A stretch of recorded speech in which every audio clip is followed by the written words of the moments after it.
So I think it'll be a quick video today, but it's something that it's interesting that just happened that, as you can see if you've been watching my videos, this is not my van. I missed my van. So something happened where the brake, something's going on with the brake. I can't even drive it. I don't know. I have to get it to the mechanic. Might have to tow it there. And it was cool to notice the different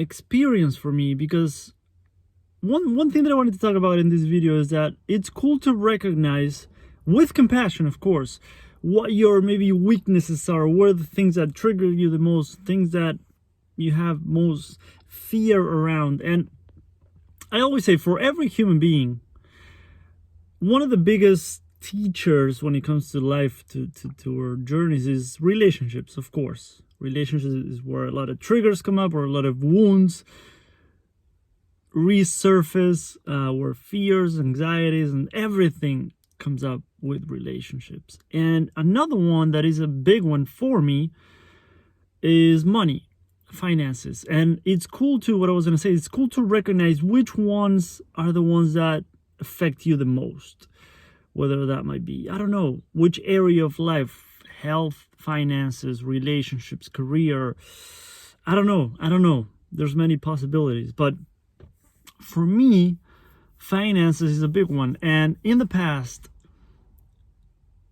and still, of course, to some degree, in different days and whatever, money is one thing that I'm very anxious about. And there's a lot of fear around it. There's a lot of constant thinking about how I'm gonna make it work.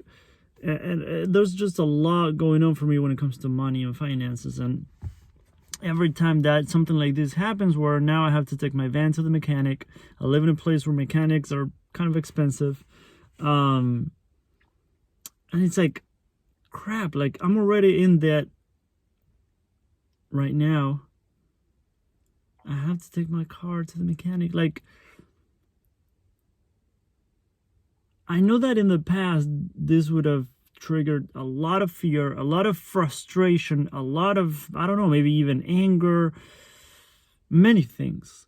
And this time I was like, okay, cool, I'll just take it to the mechanic. And it was such a different, I didn't have to force a different response. I didn't have to force being more okay with the fact that these things happen.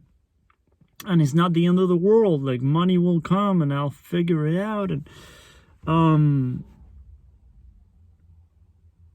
so it's cool. I love noticing those things about me. I love noticing the shifts. And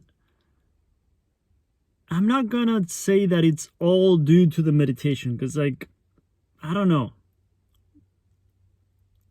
I don't think, I always say, you don't need to meditate 2 hours a day to whatever, be more in touch with yourself, with your intuition, with your feelings, with whatever.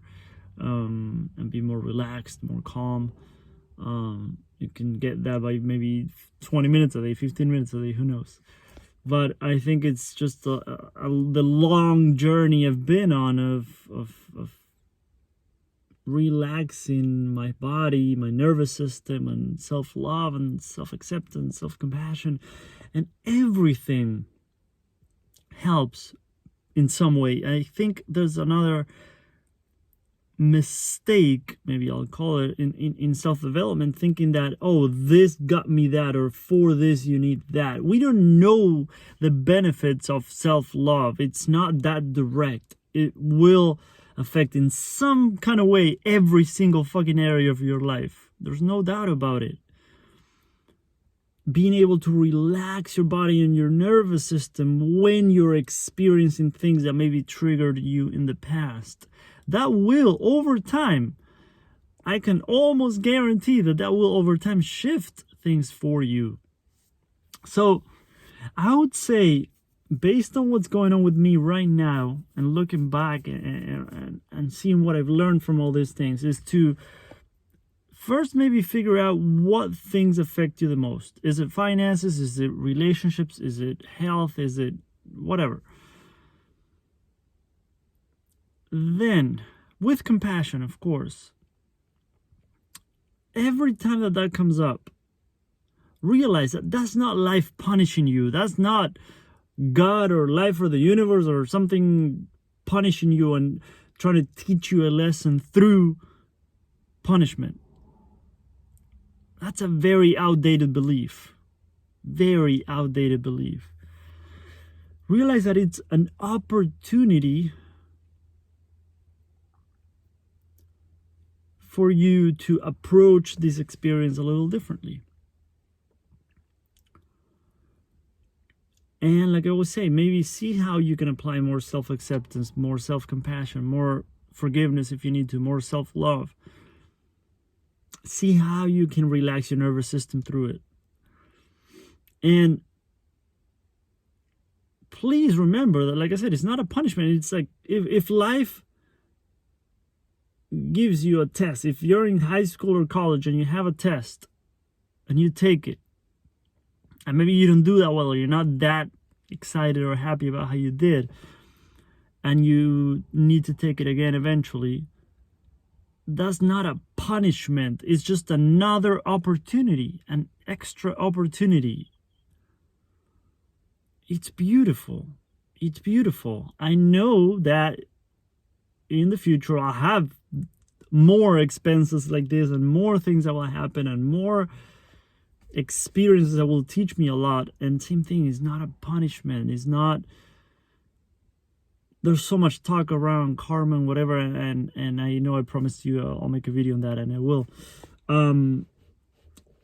But it's not that you did so badly that life is like forcing you to. There's so many outdated beliefs when it comes to that, and I really want to touch upon them in videos in the future. Like I told you, I'm going to do a series on spiritual BS.